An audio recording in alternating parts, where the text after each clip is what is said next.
Hello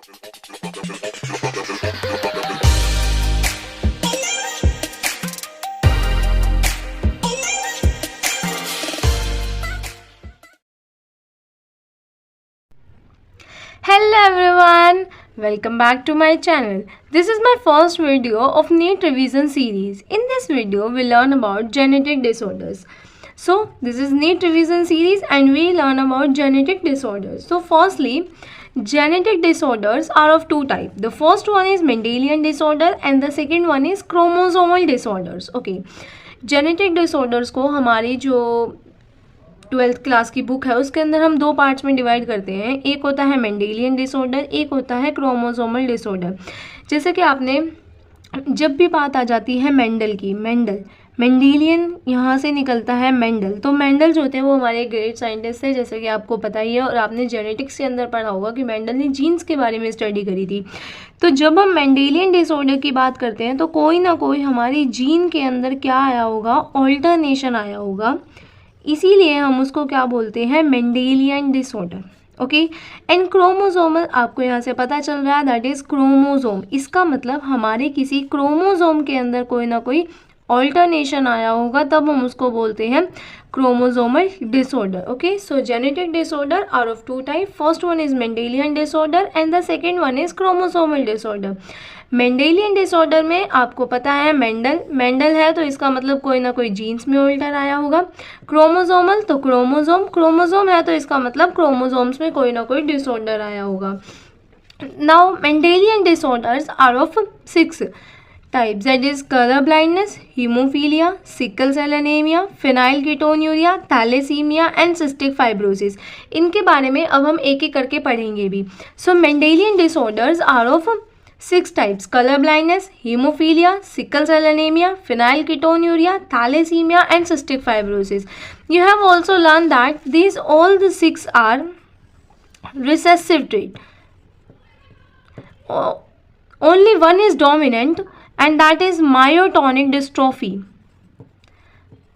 Myotonic dystrophy, this is only dominant. अगर आपके पास कभी कोई क्वेश्चन आ जाता है, क्योंकि इनमें से कई ऐसे हैं जो ऑटोसोमल रिसेसिव है और कोई ऐसे हैं जो सेक्स लिंक्ड रिसेसिव है, बट रिसेसिव ये सारे हैं. लेकिन अगर कोई बार क्वेश्चन में पूछ लेते हैं एंट्रेंस एग्जाम्स में कि कौन सा डोमिनेंट है, तो dominant is myotonic dystrophy. Okay, so this is Mendelian disorder.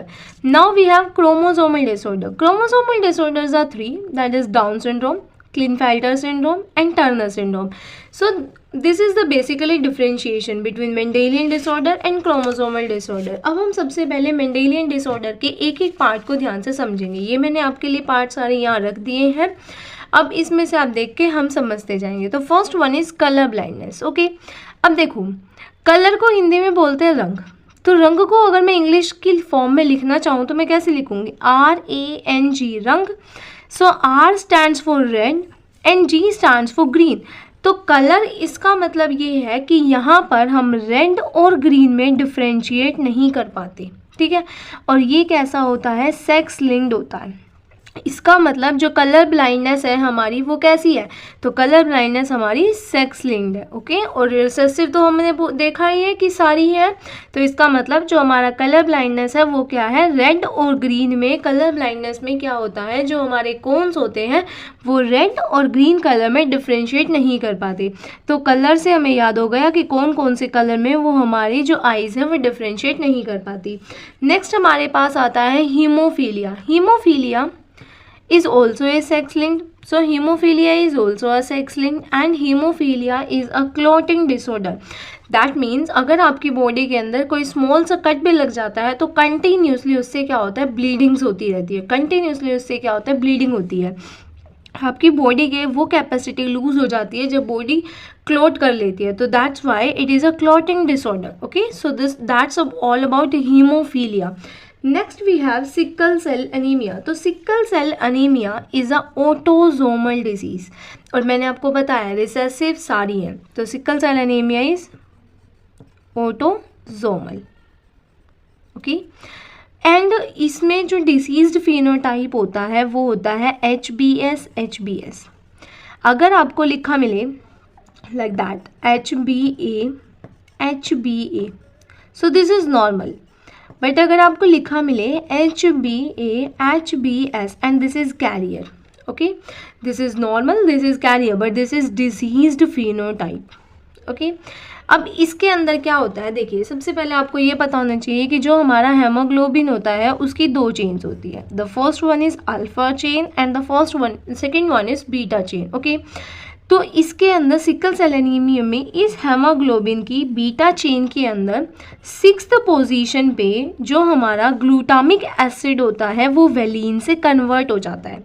6th position पे बीटा चेन की 6th पोजीशन पे ग्लूटामिक एसिड वेलिन में कन्वर्ट हो जाता है। तो देखिए GAG होता है हमारा ग्लूटामिक एसिड एंड वेलिन होता है हमारा GUG।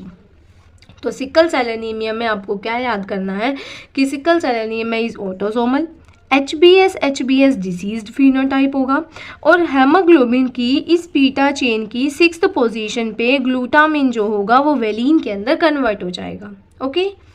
Phenyl ketone urea, so phenyl ketone urea is autosomal, that means phenyl ketone urea is autosomal और रिसेसिव तो है ही, और साथ साथ फिनाइल कीटोन यूरिया में क्या होता है, देखो जहाँ पर भी बात यूरिया आ जाए तो इसका मतलब that is related to urine, okay.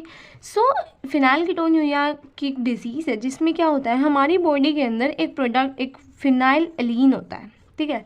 Normal condition में जब फिनाइल एलीन होता है that was converted into tyrosine, so in normal condition the phenylalanine was converted into tyrosine, but जब हमारी बॉडी के अंदर नॉर्मल कंडीशंस नहीं प्रेजेंट होती हैं तो उस टाइम पे जो फिनाइल एलेनिन होता है वो कन्वर्ट होता है फिनाइल पायरुविक एसिड के अंदर, किसके अंदर, फिनाइल पायरुविक एसिड के अंदर। So this is a disease, okay. So phenylketonuria was completed. Next we have thalassemia. Thalassemia is also a autosomal disease, so this is also a autosomal disease and recessive तो ये सारी हैं। Next हमारे पास आता है thalassaemia में क्या हो जाता है, हमें अनीमिया हो जाता है। अनीमिया आपको पता है कि जब आपकी बॉडी के अंदर आरबीसी का काउंट कम हो जाता है तो आपको अनीमिया हो जाता है। अनीमिया क्यों होता है, अनीमिया इसलिए होता है क्योंकि हमारी बॉडी के अंदर जो हेमोग्लोबिन प्रेजेंट है उसके अंदर कहीं ना कहीं कुछ एबनॉर्मेलिटीज़ आ जाती है। अब मैंने आपको ये बताया कि हेमोग्लोबिन की दो चेन होती है। देखिए अब हम सीखेंगे कि थैलेसीमिया में क्या क्या है, क्या क्यों होता है वो, ठीक है। सो सबसे पहले हेमोग्लोबिन की दो चेन, मैंने आपको पीछे भी बताया कि अल्फा चेन होती है, बीटा चेन होती है, और अगर हम बीटा चेन की 6th पोजीशन पे चेंज करते हैं दैट इज़ 6th पोजीशन पे क्या चेंज होता था हमारा, ग्लूटामिक एसिड वेलिन में कन्वर्ट हो जाता था, तो GAG GUG में कन्वर्ट हो जाता था। तो ये तो था हमारा सिकल सेल अनीमिया। अब आपने एक चीज़ और नोटिस की होगी, देखिए सिकल सेल अनीमिया, इसमें भी अनीमिया हो रहा है, ठीक है, इसमें भी क्या हो रहा है आपको, अनीमिया हो रहा है, और साथ साथ इसमें क्या हो जाता है, सिक्कल सेप हो जाती है। अनीमिया इसमें अनीमिया क्यों होता है, इसमें अनीमिया क्या होता है, दोनों में एक बहुत बड़ा डिफरेंशिएशन है, वो मैं आपको क्लियर कर देती हूँ। सिक्कल सेल अनीमिया में आपको अनीमिया इसलिए हो जाता है क्योंकि आपकी आरबीसी जो बाइकॉन्केव शेप की होती है वो किस शेप में कन्वर्ट हो जाती है, वो एक सिक्कल लाइक शेप में कन्वर्ट हो जाती है। सिक्कल वो होता है जो किसान यूज़ करते हैं अपनी फसल काटने के लिए, ठीक है। तो सिकल सेल अनीमिया आरबीसी का काउंट कम हो जाता है, सिक्कल दी शेप, जैसे कि अगर मान लो आरबीसी बाइकॉन्केव शेप की होती है, अगर वो इस तरीके से अपने राउंड 6 हेमोग्लोबिन मॉलिक्यूल्स को कवर कर रही थी तो अब सिकल शेप होने के बाद वो सिर्फ 2 को कवर कर पा रही है, तो हेमोग्लोबिन की अमाउंट यहाँ से डिक्रीज हो जाती है, इसीलिए यहाँ पर भी एनीमिया हो जाता है। और जो थैलेसीमिया होता है ना, इसमें भी आपको एनीमिया हो जाता है।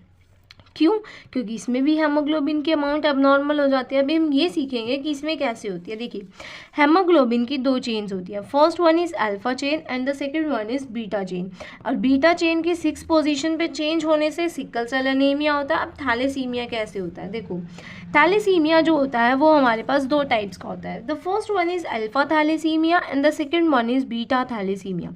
अल्फा थैलेसीमिया के अंदर क्या होता है, इस अल्फा थैलेसीमिया के अंदर क्रोमोसोम नंबर 16 अफेक्टेड होता है, बीटा थैलेसीमिया के अंदर क्रोमोसोम नंबर 11 अफेक्टेड होता है। अब मैं आपको इसको पहले ट्रिक दिखाती हूँ याद करने की। देखिए जब हम बीटा लिखते हैं तो हम इस तरीके से लिखते हैं, तब जाके बीटा बनता है, तो इसका मतलब हमने इस तरीके से बनाया, तो हम इसको 2 बार करेंगे, तो that is chromosome number 11। Okay, alpha thalassemia हम अल्फा ऐसे बनाते हैं, अगर मैं इसको ऐसे लिखूं अल्फा थैलेसीमिया, देखिए हम अल्फा ऐसे लिखते हैं, बट अगर एक शेप देखें तो उल्टा 6 बन रहा है, सीधा 6 ऐसे बनता है, उल्टा 6 बन रहा है, तो इसलिए that was present on chromosome number 16। So this is the trick you have to learn.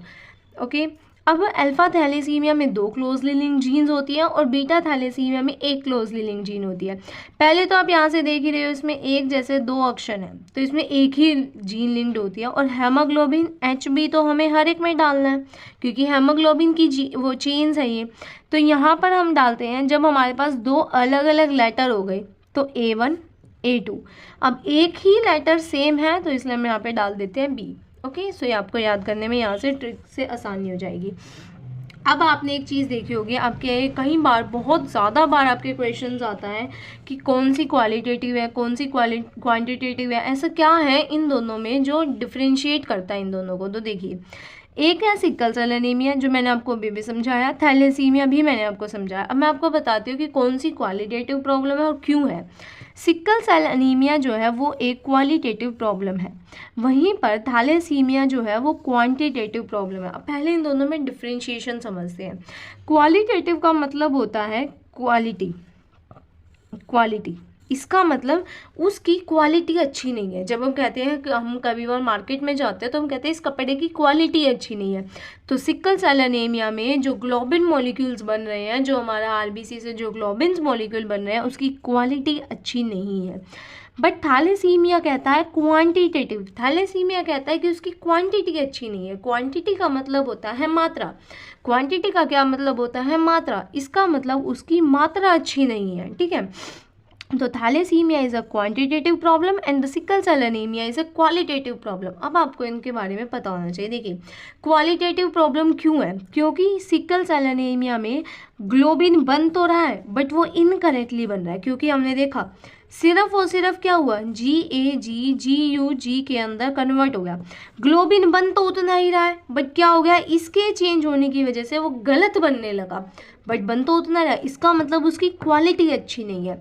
वहीं पर अगर मैं बात करूँ थैलेसीमिया की, थैलेसीमिया के अंदर मैंने आपको बताया कि एबनॉर्मल हेमोग्लोबिन बनने लग जाता है, तो इसके अंदर ग्लोबिन के मॉलिक्यूल ही कम बनने लगे। जब वो कम बनने लगे तो उसको क्या बोलेंगे? Quantitative problem.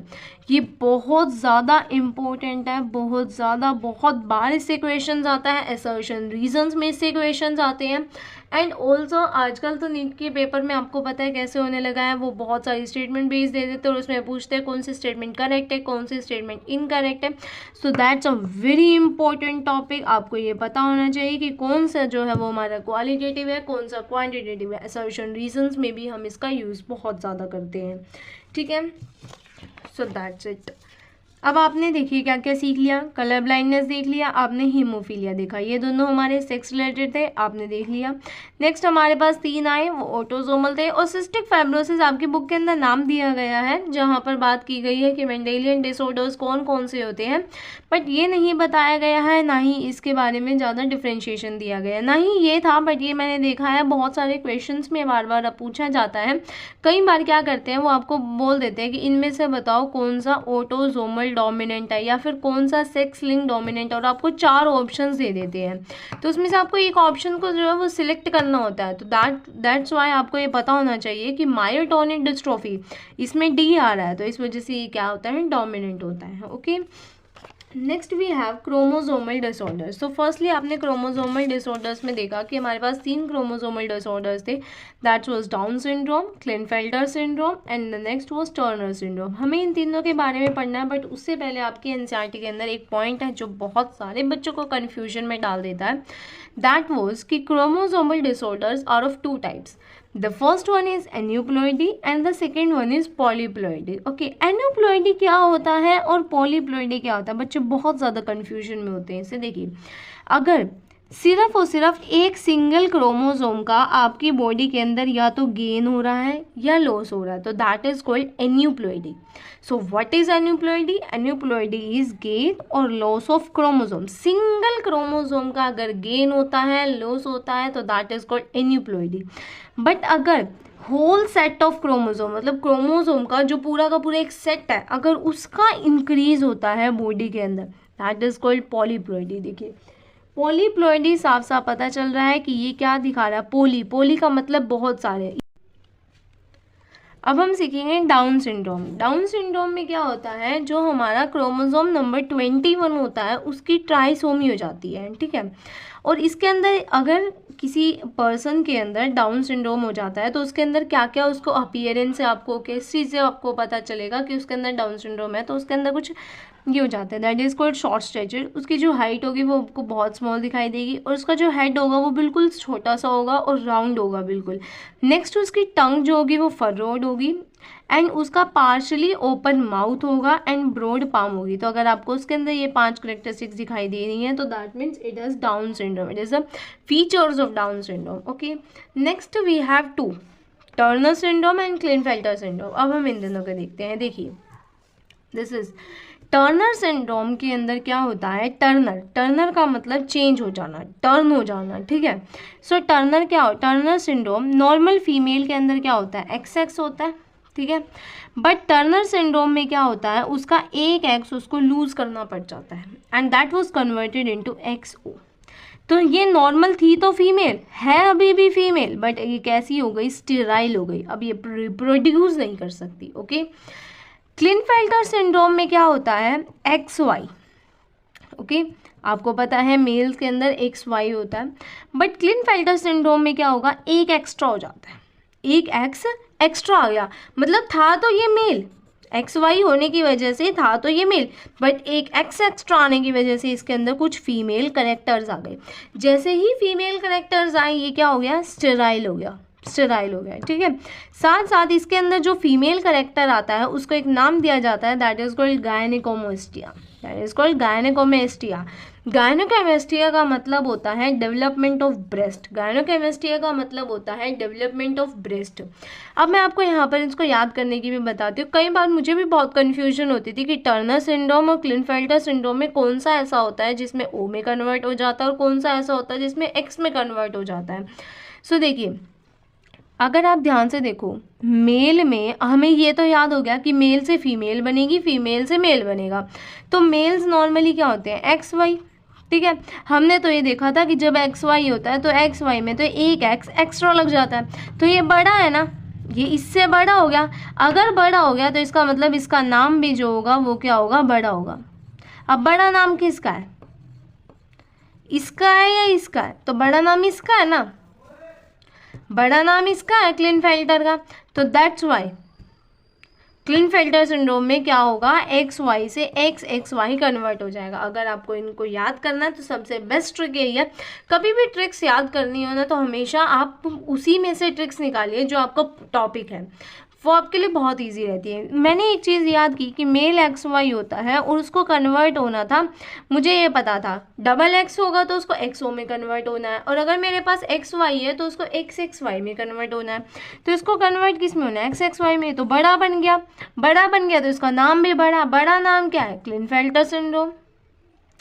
वहीं पर मेरे पास XX है, अब XX को कन्वर्ट किस में होना है, XO में कन्वर्ट होना है। XO क्या है, छोटा ही है, छोटा ही है ना, तो टर्नर सिंड्रोम।